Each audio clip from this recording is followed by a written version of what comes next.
বন্ধুরা, আপনাদের সবাইকে কাকার গল্প চ্যানেলে স্বাগত। আমি আপনাদের জন্য নিয়ে আসছি রোমাঞ্চকর এবং ভিন্নধর্মী গল্প। গল্পের জগতে নিজেকে হারিয়ে ফেলতে সাবস্ক্রাইব করুন এবং বেল আইকনটি চালু করে দিন।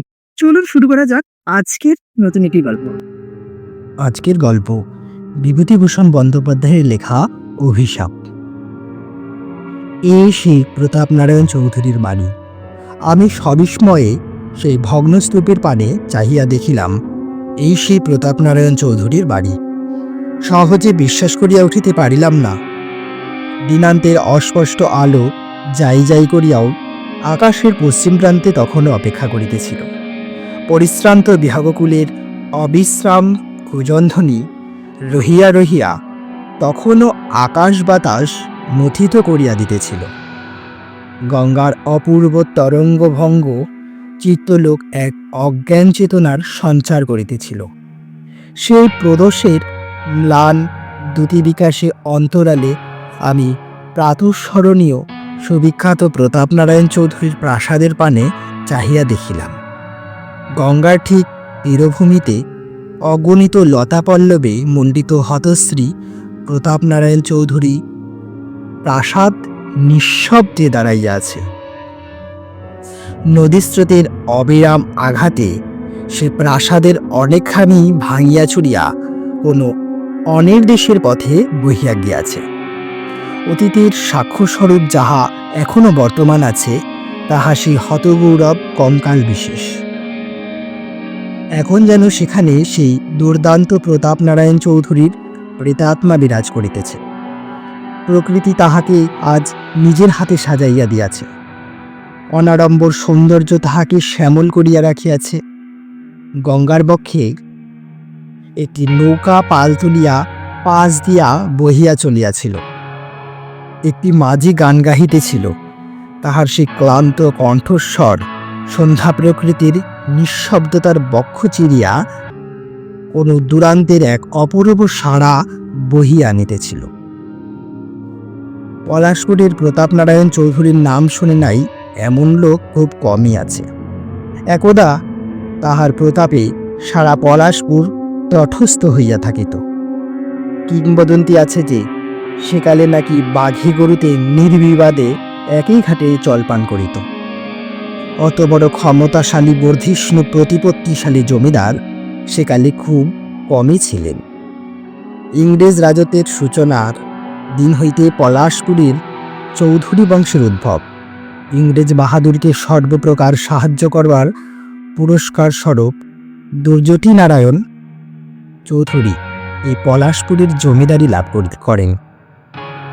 দুর্জটি নারায়ণ চৌধুরী চৌধুরী বংশের আদি পুরুষ।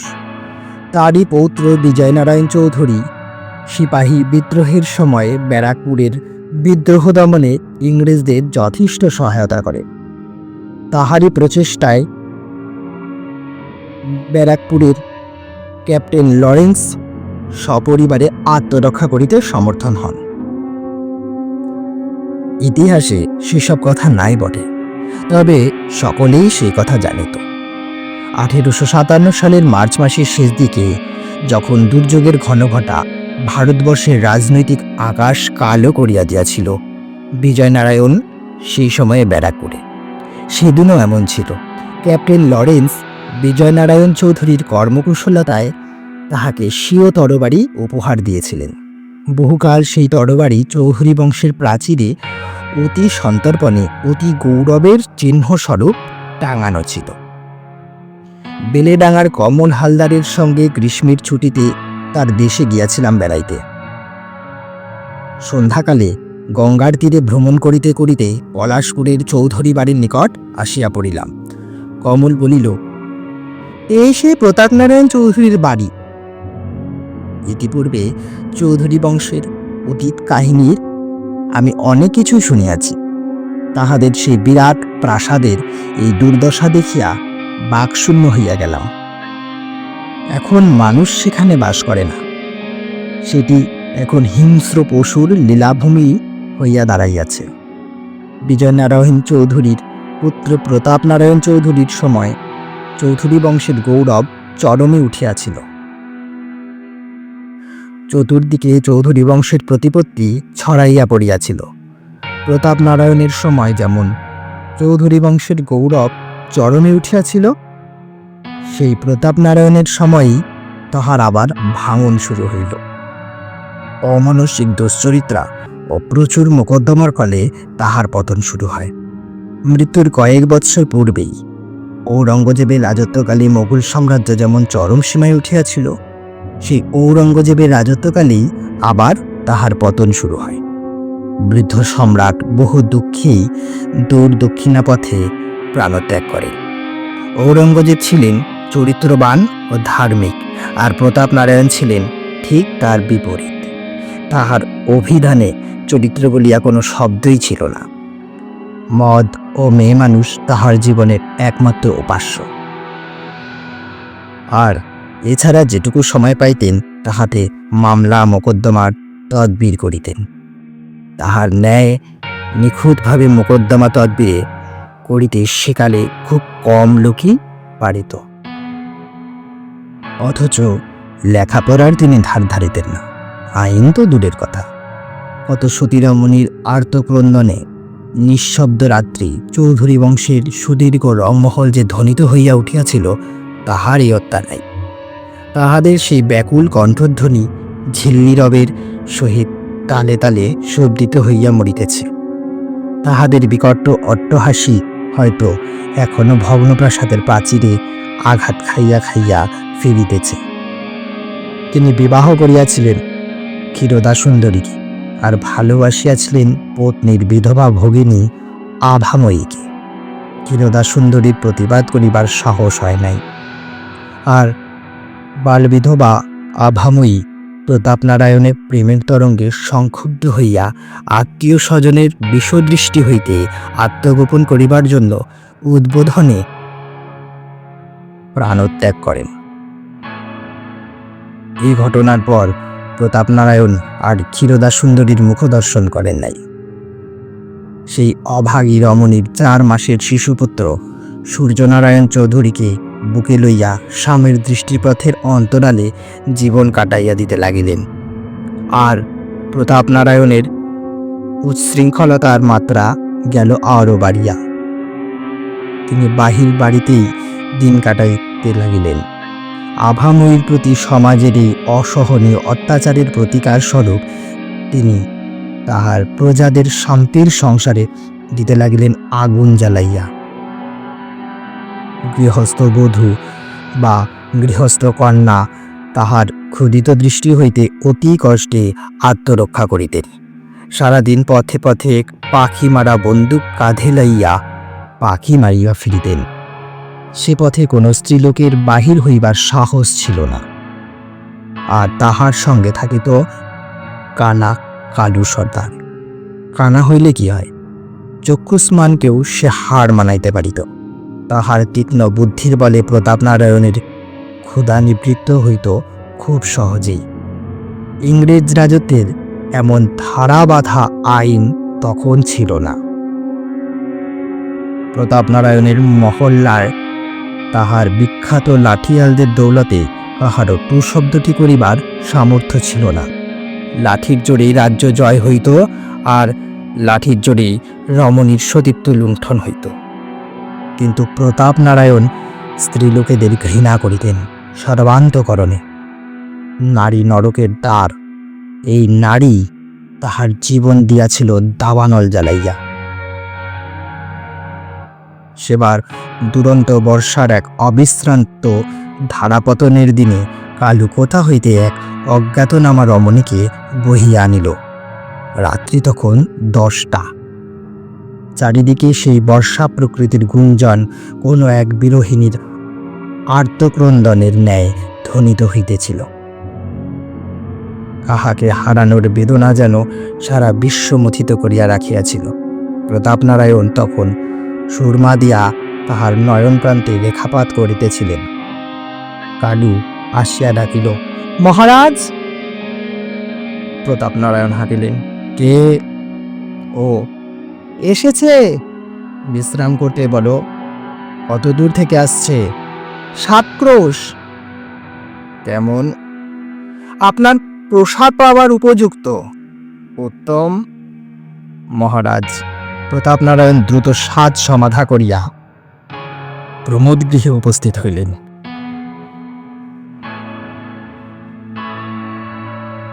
অভাগিনী তখন সেই বিলাসগৃহের এক কোণে বস্ত্রখণ্ডে সর্বাঙ্গ আবৃত করিয়া কাঁদিয়া মরিতেছিলেন। মনুষ্য পদশব্দে সে প্রতাপনারায়ণের পানে চাহিয়াই বিকট শব্দে আটকাইয়া উঠিল। তাহার আয়ত আখি, সর্বোপরি তাহার সেই ভীতি সুন্দর দেহলতা প্রতাপনারায়ণের প্রাণে এক উন্মাদনা জাগাইয়া দিল। প্রতাপনারায়ণ তাহার নিকট গিয়া প্রশ্ন করিলেন, তোমার নাম? কোনো উত্তর পাইল না। পুনরায় বলিলেন, এই যে বিরাট প্রাসাদ, এই অতুল বিভব, সবই তোমার। তুমি আজ আমার রানী। তখন সেই রমণী কহিল, না না, আমি রানী হতে চাই না, আমায় ভিখিরিই থাকতে দিন, দয়া করে আমাকে যেতে দিন। কথা শেষে সে প্রতাপনারায়ণের পদপ্রান্তে পড়িল।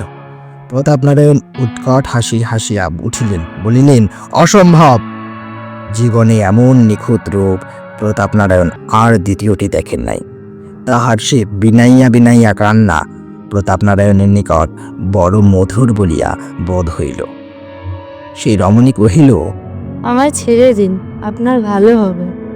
প্রতাপনারায়ণ হা হা করিয়া হাসিতে লাগিলেন আর বলিলেন, আমার ভালো আমি চাই না। আপনি ধ্বংস হয়ে যাবেন, আপনার সর্বনাশ হবে, আমার অভিশাপে এই বাড়িঘর সব জ্বলে পুড়ে যাবে। নারায়ণ শিহরিয়া উঠিলেন। সে পুনরায় বলিল, যদি আমি যথার্থ সতী হয়ে থাকি, তবে আমার অভিশাপ কখনোই সহ্য করতে পারবেন না, আপনি নির্বংশ হবেন। অবলা রমণীর যে এমন করিয়া মানুষকে অভিশাপ দিবার ক্ষমতা আছে, ইহা ছিল প্রতাপনারায়ণের বিশ্বাসের অতীত। কিন্তু তিনি পরিণামদর্শী ছিলেন না আদৌ। তিনি ওই অবলা সাবধান বাণী শুনিলেন না। এই তাহার জীবনের শেষ শিকার। পরদিন সারা প্রাসাদের একটা দুরোপনেও বিষাদের ছায়াপাত হইল। সেদিন হইতে সেই রমণী আর উঠিল না বা আহার গ্রহণ করিল না। 2 দিন পূর্ব হইতেই সে উপবাস করিতেছিল। তিল তিল করিয়া সে শুকাইয়া মরিতে লাগিল। সকলে মুখবিস্ময়ে অভাগীর পানে চাহিয়া রইল। প্রতাপনারায়ণ ভয় ব্যাকুল চিত্তে গৃহত্যাগ করিয়া চলিয়া গেলেন। উহার বিষাক্ত দীর্ঘশ্বাস সহ্য করিবার সাহস তাহার ছিলেন না। 3 দিন 3 রাত্রি অসহ্য যন্ত্রণা ভোগ করিয়া অভাগিনী প্রাণ ত্যাগ করিলেন। পরিশেষে রানী শ্রী ক্ষীরতা সুন্দরীও তাহার দীর্ঘকালের সুচিতা ত্যাগ করিয়া ওই নরককুণ্ডে আসিয়াছিলেন অভাগিনীর কাছে ক্ষমা প্রার্থনা করিতে, স্বামীর কল্যাণ কামনায়। কিন্তু তাহার সে প্রচেষ্টা ব্যর্থ হইল। এই বলিয়া তেজস্বিনী নারী শেষ নিঃশ্বাস ত্যাগ করিল। এই ঘটনার 7 দিন পর প্রতাপনারায়ণ ফিরিয়া আসিলেন, কিন্তু জীবিত নয়, মৃত। পথে তাহার সর্পাঘাতে মৃত্যু হইয়াছে। সূর্যনারায়ণও পিতাকে অনুসরণ করিয়া চলিলেন। অল্প বয়সে সম্পত্তির মালিক হইয়া মোসাহেবের সহায়তায় তাহার ক্ষয়িষ্ণুপ্রায় সম্পত্তি ক্রমে ক্রমে নিঃশেষ হইয়া আসিতে লাগিল। পিতার ন্যায় তিনিও ছিলেন অপরিণামদর্শী। ভবিষ্যতের কথা ভাবিবার অবকাশ তাহার ছিল না। পরস্ত্রীতে লোভ তাহার ছিল না সত্য, তবে তাহার নেশা ছিল শহর অঞ্চলের সব বিখ্যাত বাইজির আনার নেশা। তাহার জন্য তিনি মুক্ত হস্তে ধন ব্যয় করিয়া যাইতেন। লখনৌ, দিল্লি, আগ্রা, বেনারস, লাহোর, বোম্বাই, কলিকাতা আরও ইত্যাদি সকল শহরের সুপ্রসিদ্ধা বাইজিগুলির পদরেণুপাতে তিনি তাহার পিতৃপিতামহের পবিত্র প্রাসাদ ধন্য করিয়া উঠিয়াছিলেন। তিনি দিন রাত তাদের সুরলহরী ও রূপমাধুরীতে মগ্ন হইয়া থাকিতেন। বিবাহ করিয়াছিলেন যথাসময়ে। যদিও পিতার ন্যায় তিনি তাহার পত্নীকে ঘৃণা করিতেন না, তথাপি তাহার দিন কাটিত বাহির বাড়িতে। গভীর রাত্রে অতিরিক্ত তাগাদার ফলে মাঝে মাঝে টলিতে টলিতে অন্ধর বাড়িতে উঠিয়া যাইতেন নিতান্ত অনিচ্ছায়। অধিকাংশ রাত্রি তাহার এই বাহির বাড়িতে কাটিত। তাহা ছাড়া দেশ ভ্রমণ তাহার জীবনের একটি বিশেষ অঙ্গ ছিল। একটির পর একটি করিয়া তিনি দেশ দেখিয়া বেড়াইতেন।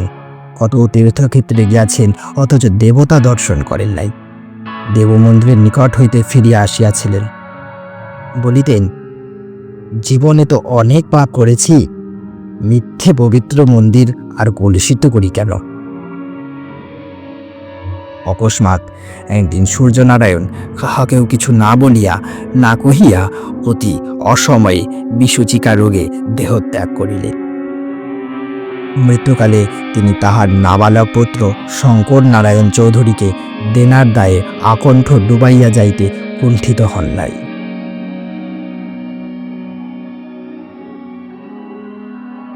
শঙ্কর নারায়ণ যখন সাবালক হইলেন, তখন তিনি তাহার সম্পত্তির মধ্যে তাহাদের প্রাচীন বসতবাটি ছাড়া আর কিছুই দেখিতে পাইলেন না।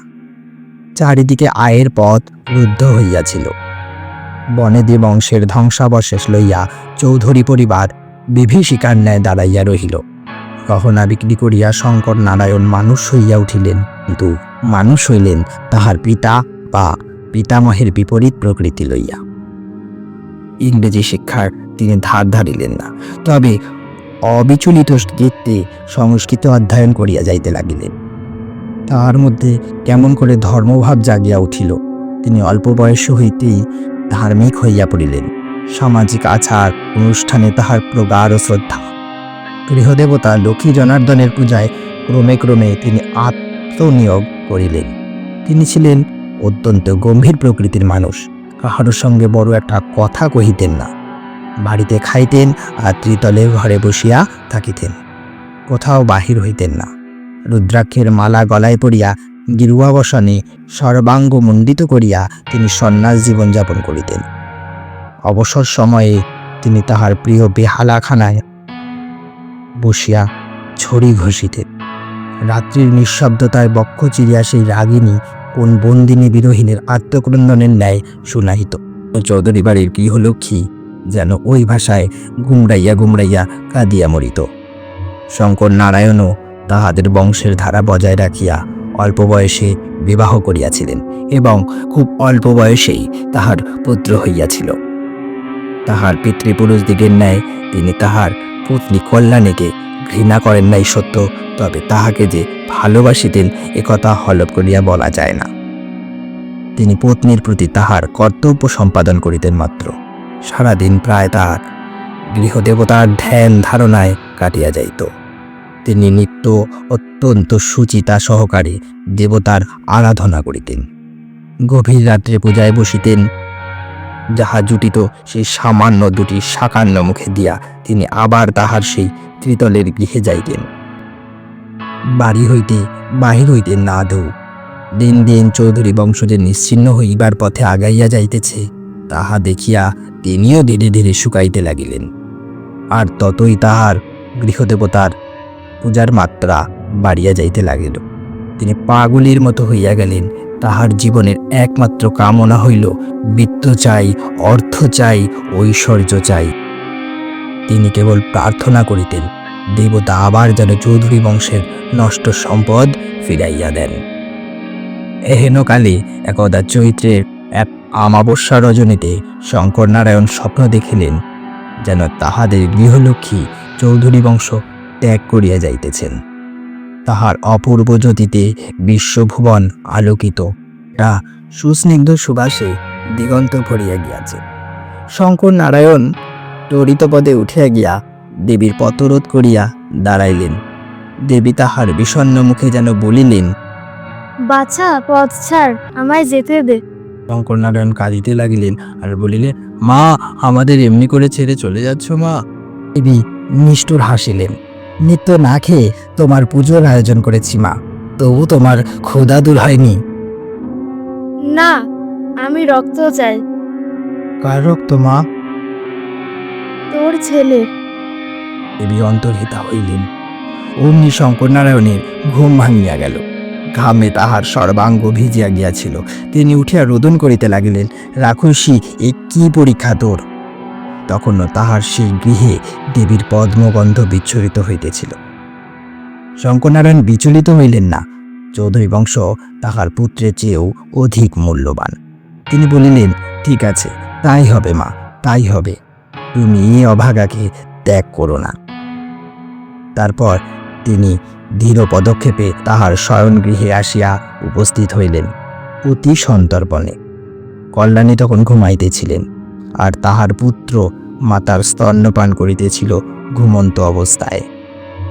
শঙ্করনারায়ণ অত্যন্ত ধীরে ধীরে সেই খোকাকে মাতার বক্ষ হইতে ছিনাইয়া আনিলেন। কল্যাণী সারাদিনের পরিশ্রমে ক্লান্ত হইয়া ঘুমাইতেছিলেন। তিনি একবার পাশ ফিরিয়া শুইলেন মাত্র। শঙ্করনারায়ণ খোকাকে পরম স্নেহে তাহার বুকের মধ্যে করিয়া গৃহ হইতে বাহির হইয়া আসিলেন। শো শো শব্দে সারা প্রকৃতি যেন উন্মাদ তাণ্ডবে মাতিয়া উঠিয়াছিল। খোকা পিতার বাহু মধ্যে ঘুমাইতে লাগিল। তারপর খোকাকে গৃহদেবীর সম্মুখে নিজ হাতে বলি দিলেন। একবার হয়তো সে কাঁদিয়াছিল, কিন্তু বাহিরের সেই ঝড় জলের মধ্যে সে কান্না হয়তো শোনা যায় নাই। রক্তধারায় সারা গৃহ ছাইয়া গেল। ভয়ে বিস্ময়ে তিনি কিন্তু দিশাহারা হইলেন না বা বেদনায় মুচড়াইয়া পড়িলেন না। ঘুমের জন্য যে বালি ছিল তাহা আনিয়া সারা রাত্রি তিনি সেই রক্তচিহ্ন মুছিতে লাগিলেন।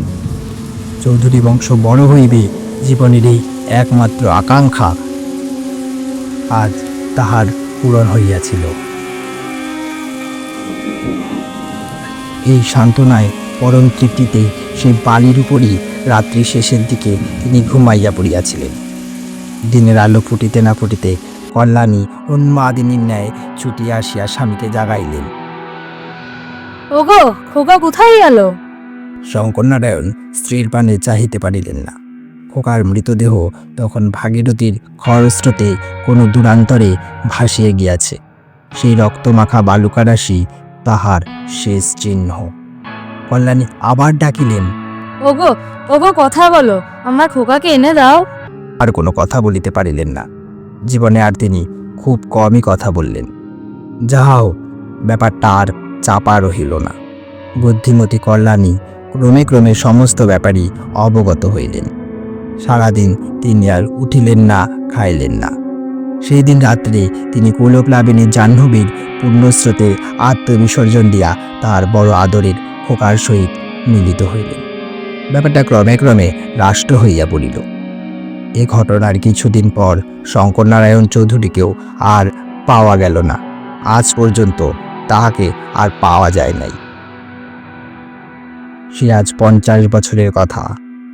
গৃহলক্ষ্মী এখনো সেই ভগ্নপ্রায় বংশহীন চৌধুরী বাড়ির অন্তরালে বন্দিনী আছে কিনা জানি না, তবে মাঝে মাঝে ওই ধ্বংসস্তূপের মধ্য হইতে একটা চাপা হাসির পরম তৃপ্তির সহিত বাহির হইয়া আসে। সেদিনও এমনি ঝড় উঠিয়াছিল। সেদিনও পশ্চিম আকাশের একটা কালো মেঘ দিগন্ত ছাইয়া রহিয়া রহিয়া কাঁদিয়া মরিতেছিল।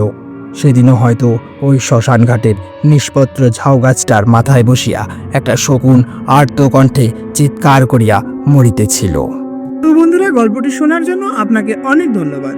যদি গল্পটি আপনার ভালো লেগে থাকে তাহলে লাইক বাটনে ক্লিক করে আপনার ভালো লাগার ছাপ রাখুন, আর কমেন্টে জানান আপনার গল্পটি কেমন লাগলো।